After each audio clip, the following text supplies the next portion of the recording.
Hello everyone and welcome to the program Talk Sport here on Global Television. I am Samuel Odi. Many thanks for joining on today's edition of the program as we're looking to have lots of conversation around grassroots sport development. We'll have conversation around grassroots sports development.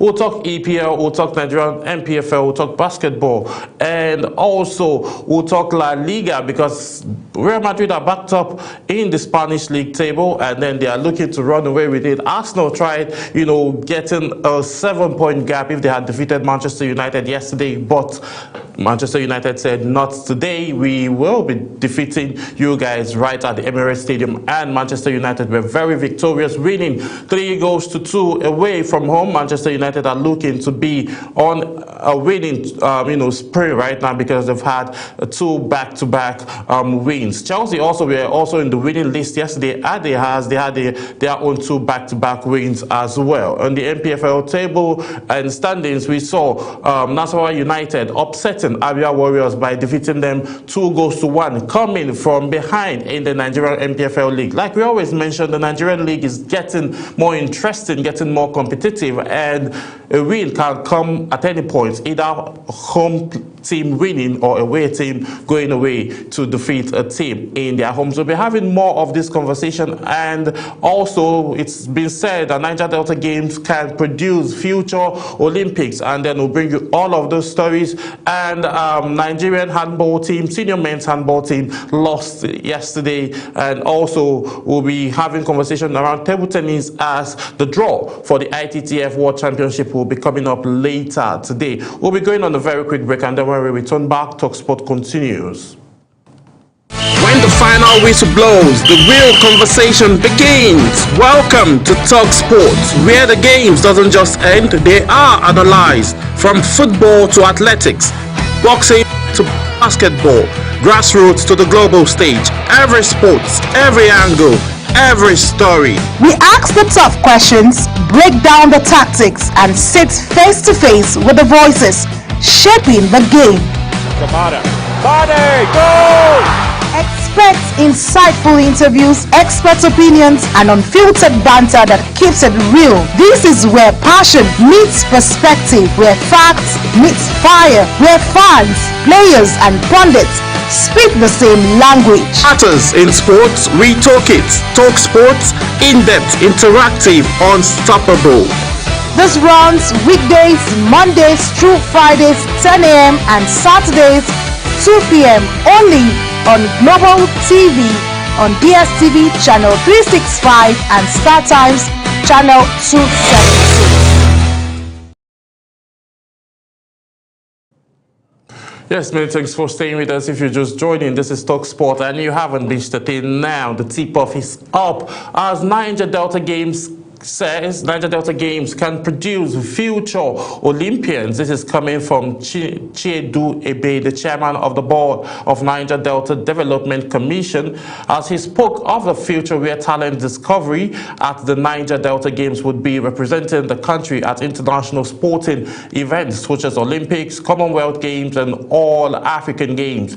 Chiedu made a brief stop organized by Dynamis Icon Limited for their for key persons involved in organization of the second Niger Delta Games, and endorsed the idea of holding sections to review the project forward plans for successful games. The board of director NDDC, they said in their speech, we want to make the games our legacy project such that there will come a time in the future when we can have athletes from Niger Delta Games represented Nigeria at the international events such as our Olympic, as he told the members of the audience. Main organizing committee and local organizing committee respectively. So looking at it now, the second edition of Niger Delta Games is here, and we're expecting to see a whole lot of infrastructural development and a whole lot of athletes trying who would be represented, and they would be advancing further to have conversation to represent Nigeria.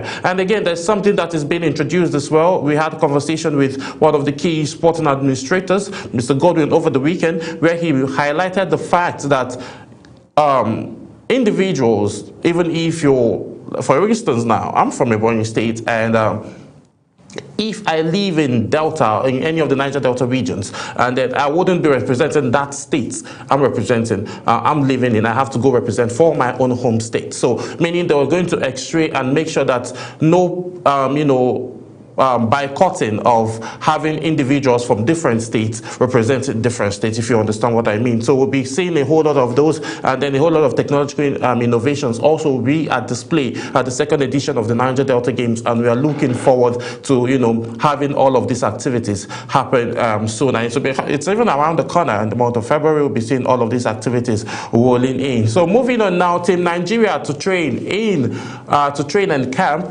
in Scotland ahead of the 2026 Commonwealth Games. The National Sports Commission has confirmed that Nigerian athletes will attend the 4-week residential training camp in Scotland ahead of the 2026 Commonwealth Games. The National Sports Commission's Director General Bukola Olokbade confirmed this in a statement by Kinde Ajayi, that's talking about the National Sports Commission Director of Information. Olokbade said a training based in Aberdeen would enhance coordination and reduce travel-related challenges for Team Nigeria. Locating the camp in the host country reflects lessons from past competitions. Olokbade explained, noting early arrival helps athletes acclimatize and train under similar conditions. Team Nigeria will arrive in Aberdeen 4 weeks before the opening ceremony for the acclimatization, technical preparation, and team bonding, he added. Olokbade said his recent visit to Scotland was part of an early planning to secure accommodation and ensure a smooth transition into competition mode for Team Nigeria. This is just excellent. This is excellent. This is beautiful to see that early preparation actually matters a lot. Like he mentioned, talking about Bukola Olokbade, the DG National Sports Commission, acclimatizing and being familiar with the environment also help athletes advance and then prepare properly for their games. So they wouldn't be coming in maybe a week before or 3 days or 4 days before the main event, and then they must be battling. Some of them, most of these athletes may be battling maybe having jet legs and then cold and all of that, because we all know how cold Scotland is. So by the time they get there, they will definitely acclimatize, work properly on their technical know-hows, and also, work on how to make each other better, and then work on errors that they are finding it hard to, correct while they were here in Nigeria. So we will see how all of this will pan out for all of them, and then we are hoping to see that that Team Nigeria will be having a medal, a podium finish at the Commonwealth Games that will be starting from the 23rd of July down to the 2nd of August. So we will see how all of this will be happening, and we are wishing Team Nigeria well as they get themselves ready ahead of this competition. Then moving on now, Nigeria and Egypt to find out their opponents for the 2026 ITTF World Table Tennis Championships, which will be coming up a bit later in the year. African Table Tennis powerhouse Nigeria and Egypt will now find out their opponents for the 2026 ITTF World Table Tennis Championship later today, as they lead the contingent challenge at the tournament scheduled to take place in London from April the 23rd to May the 10th, 2026. The official draw ceremony will be held at the Shard London's tallest building, formally unveiling the matchups for what is expected to be a historic edition of the championship. In the men's event, 12 African teams will compete among 64 nations, battling for the global honors, while the women's competition will feature 11 African teams in a similar sized field. The tournament coincided with the centenary anniversary of the International Table Tennis Federation. Overall, 52 teams per gender qualified through their respective continental championship, with an additional 11 securing spots via the November 2025 world rankings. Host nation England completes the 64-team lineup in both categories. Team Nigeria booked their place in the London Championship following a commanding performance at the 2025 ITTF African Championship in Tunisia. in Tunisia. And then the three-time African champions recorded convincing 3-0 victories over Cameroon, South Africa in Group B to seal qualification. Alongside Nigeria and Egypt, Africans representatives in the men's division include Benin, Tunisia, Algeria, Togo, Madagascar, Morocco, South Africa, Cote d'Ivoire, Cameroon, and Angola. The women's field will feature Nigeria, Egypt, Ghana, Madagascar, Algeria, Tunisia, Uganda, South Africa, Angola, Ethiopia, and Democratic Republic of Congo. Exactly a century after the inaugural ITTF World Table Tennis Championship were staged in England in 1926, the competition returned to a birthplace for a landmark celebration of the sport's global growth. So looking at it now, Nigeria, they carry last, and we are expected to see the team Nigeria, whatever team, whatever group the team Nigeria will be drawn upon, I'm sure that we will be able to scale through. I'm sure the athletes will have the likes of Kwadri Hanuna and the rest of them, who will be the one leading the contingent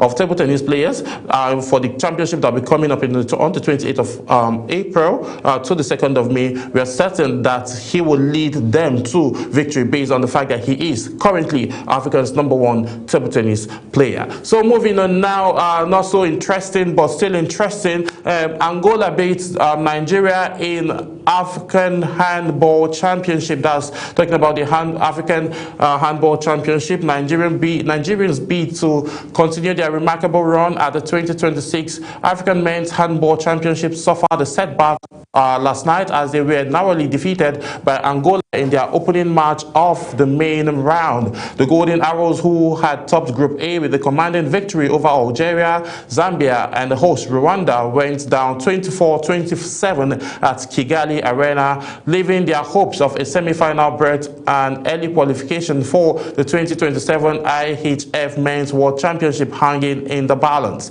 The match began with Nigerians struggling to contain a determined Angolan side. At halftime, the Arrows tailed 11-14 after conceding a series of well-taken goals. Despite their best effort in the second half, including converting 5 of 7 7-meter stroll, Nigeria could not overturn Angola's lead, who were perfect from the penalty spot with 6 successful attempts out of 6. Nigeria's campaign had begun in an impressive fashion in Group A. They stunned 7-time champions Algeria 25-23 after taking the lead in the 14th minute thanks to a 4-0 scoring run. This was followed by a comprehensive victory over Zambia, which ended them 36-18, and host Rwanda 30-20, which saw them finish first in the group stage, positioning them as strong contenders for the semi-finals. A win against Angola would have cemented their place and guaranteed qualification for the 2027 IHF Men's World Championship. But still, all hopes are not lost, as they are still in a very good position to be able to qualify. Another win also would cement their victory, and then they would have that qualification finally. We are going to be having a conversation maybe while this game is still ongoing with the head coach John, the under-17 coach of the female handball category, who has taken the female side to Egypt and also Austria last year, and they finished amazingly. They finished in the 2nd and in the 3rd position respectively in the games where they were presented. So we are going to have all of this conversation, and we are going to see how we are going to get John, who is also in Rwanda right now, with the players as they are getting themselves ready to perform properly ahead of other competition. So moving on now away from handball, track and field, let's go into the world of football quickly. NPFL is what we're talking now, Nigerian Premier Football League. Rangers win big as Nasarawa United shock Abia Warriors at home. Enugu Rangers delivered a commanding performance on Sunday to secure a 4-2 home victory over Wolves in March Day 22 of the 2025-2026 Nigerian Premier Football League, while Nasarawa United produced a stunning turnaround to hand Abia Warriors their first home defeat of the season, just like what Arsenal got yesterday. Arsenal got their second home defeat. The result have already signified implication for the league standings and the race for the continental qualification. At the Nnamdi Azikiwe International Stadium, Rangers set the tone early against Wolves with striker Godwin Obaji netting a brace inside the first 12 minutes. The forward sharp finished first in the opening minute and then in the 11th stoned the visitors and gave the Flying Antelope a 2-goal advantage before the quarter-hour mark. Wolves pulled one back in the 56th minute through Israel Oladeji, halving the deficit, but Rangers' dominance remained evident as midfield Chimobi Igolo restored the 2-goal lead with a precise strike in the 75th minute before adding the second in the 71st minute before adding in the 76th minute after a swift counter-attack, leaving Wolves scrambling. The match concluded with Seth Mae converting a penalty for Wolves in stoppage time, but proved a consolation as Rangers sealed a decisive 4-2 victory. The win elevated Rangers into the top 4 on 36 points, overtaking Ikorodu City. Meanwhile, at the Umuahia Township Stadium, Abia Warriors' titled ambitions suffered a severe setback as they were beaten 2-1 by Nasarawa United. Chukwuma Obioma's 42nd opener for Abia appeared to put the host in control, but the solid Miners responded immediately after the break. Habib Alakaji leveled the scoring in the 47th minute, and Jog Frank in the 55th minute striker completed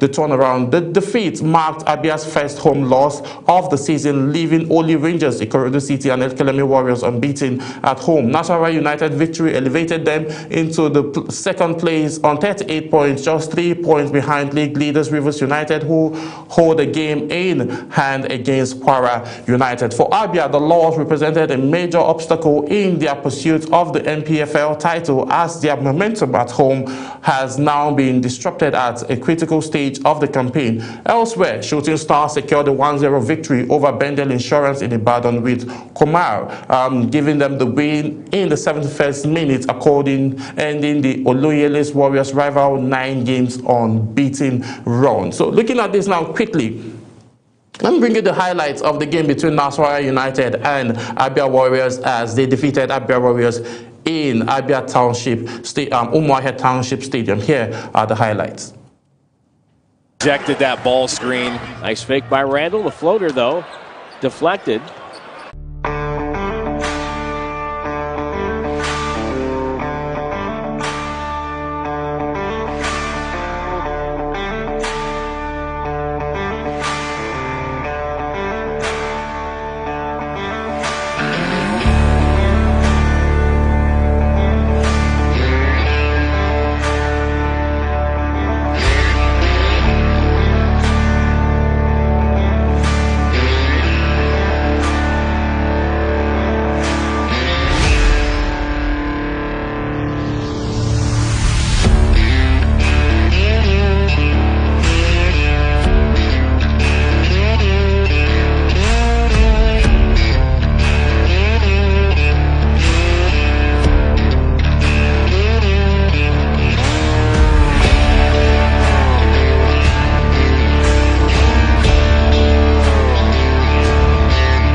Interesting match of the result, but quickly let's have a very quick look at the NPFL table. As we've seen currently, like I always tell you guys, there will definitely be a change. So looking at it now from the top 10, Rivers United having played 21 games, they have one match in hand that will be coming up later this weekend, where they have scored 41 points from 21 games rather. Then Nasarawa United elevating up, bringing down Abia Warriors by winning them yesterday, and they have 38 points. Abia Warriors now sitting with 37 points. Enugu Rangers elevated to top 4 rather, with 36 points. Ikorodu City dropping down from the 4th to the 5th position with 35 points. Shooting Stars elevating to 35 points, and then Niger Tornadoes dropping down to 32 points. Bendel Insurance with 32 points. El Kelemi Warriors with 31 points, and then Warri Wolves also with 31 points. So if you see it now, El Kelemi Warriors have come up a bit. So looking at the second half of these standings, we can see Katsina United with 30 points. Eyimba of Aba with 27 points. Eyimba of Aba got appointed a new coach yesterday because they haven't been having the best of football. And then Bayelsa United as well have 27 points. Wiki Tourists with 26 points. Badwa FC with 26 points. Remo Stars, current champions. What's going on with Remo Stars? We don't really even understand what's happening this season with Remo Stars, as they have 25 points after 21 games being played. Kwara United also having 24 points after 21 games being played. Katsina Platoon United with 24 points. Kano Pillars with 22 points. And Kun Caliphate with 18 points. Later today, the 16th position on the Premier League, Premier League, obviously. Nigerian Premier League is still Premier League, yes. Nigerian Premier League table, the Remo Stars will be taking on Kun Caliphate later today at 4 p.m. and also be witnessing other activities, other actions that will be coming up on Wednesday. So we will see what would happen if they would be up. That's talking about Remo Stars, if they'll be up by 28 points, or Kun Caliphate will be out of the relegation zone. They won't be out, actually. They'll still be in the relegation zone because they still have 18 points. So they just got advanced. They got promoted to the NPFL.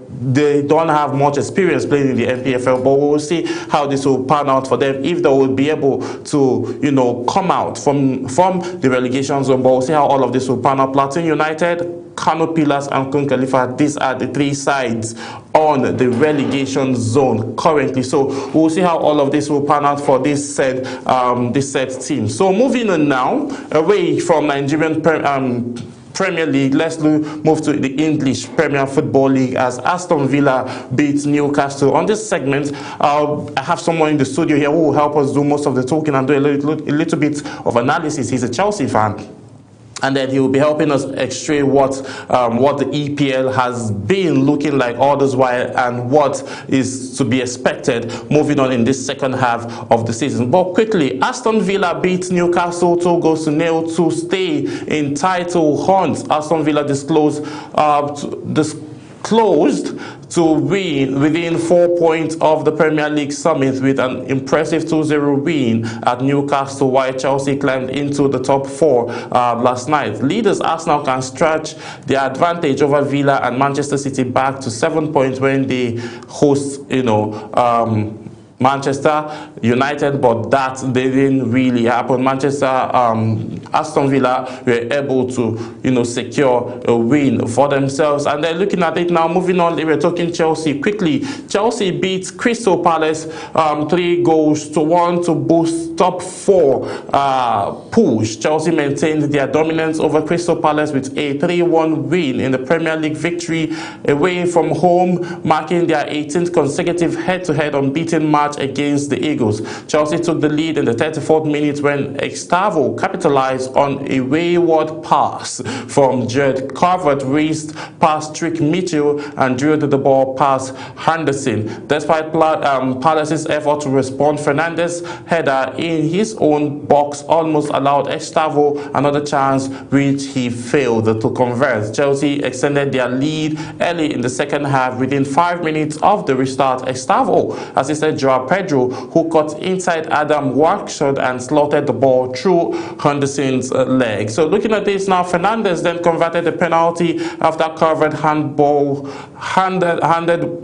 Pedro's shot, giving the visitors a 3-0 advantage, and then the trajectory continued like that before they now found a way to find one bit in the back of the net. So now, let me introduce my guest to you all, who is a sports analyst in the person of Yusuf Mendy. Yusuf, happy New Year, and thank you for joining us on today's edition of Talk Sport. It's always my pleasure, Samuel. Thank you for having me. I can see you smiling. Chelsea won yesterday. Coming back to top four, almost, top five currently, because Manchester United won Arsenal yesterday, and, that proved decisive for them to be in the top four position and still looking to fight properly to get into Champions League conversation, because they are no longer familiar with those standings. So looking at the matchup that we saw yesterday in the EPL, give us your take on how the teams, did generally. Of course. Starting from Man City, even on Wolves. Well, Man City and Wolves, definitely, it was, everyone knew definitely Man City were going to. But Man City has not been playing a beautiful, they've not been playing as a Man City. They haven't, but yes. You expect them to blow away Wolves side. The Wolves side, in my opinion, they've been the worst team in the Premier League. And it's a very unfortunate situation, because with the kind of players they have, you don't expect them to be in that position. But just like I said, Man City were going to take that game any day, any time. And I was kind of almost surprised it wasn't, the goals went up to 4. Oh, wow. I was expecting very bad trick, but just like I said, Manchester City, we're going to blow Wolves any day, any time this season. Okay, now let's look at Arsenal and Arsenal and Manchester United. I'm sure you watched the game. I watched the game. Arsenal, do you think Arsenal have lost their creative touch? Because yesterday, there was nothing creative coming from the midfield. All they did was just get a corner, cross, and then nod. This is just like when we used to play PlayStations back in the day. PS5, you go, you cross, and then get to score. Do you think with the way Arsenal they are going, yes, this is their second loss of the season, and then they lost this one at home now. Do you think with the way Arsenal is going, yes, they are 4 points clear on the EPL table, being followed by Manchester City. Do you think with the way Arsenal is going that they would be able to win the league? Well, we've seen this before, okay, where for the first half of the season, Arsenal are unstoppable. I mean, on a very good day, if they tell you, the way this thing has gone so far, they tell you that Arsenal will lose to Manchester United at home, you would probably say it's a lie. And it happened yesterday. I mean, there was no odds in favor of Manchester United at all. Everyone believed Arsenal were going to win that game, and they lost. And this could be, the beginning of the downfall. Who knows? Because losing to Man United, with all due respect to Man United, they haven't been themselves this season, especially away. And yes. Arsenal has been unstoppable at home and away, even. And then even away, but mostly at home. They haven't lost a game at home. They've been, blown everyone away at home, and they lost yesterday. So that, I mean, that just like I always say, football, anything can happen, and that's what just happened yesterday. Could it be the beginning of Arsenal's downfall? Who knows? It may be, because I mean, losing at home to Manchester United for the first time in a long time. I mean, it's not. That is from the way you're sounding now, Mendy. You were never expecting for Arsenal to lose the match yesterday. I wasn't expecting Arsenal to lose it. I think I was not the only one, except maybe only Manchester United fans, because of I actually wanted Arsenal to lose, basically, because 7 points gap in January, it's going to be a whole lot of load for a team to catch up with, and then that would be like them winning the league in January. They don't have.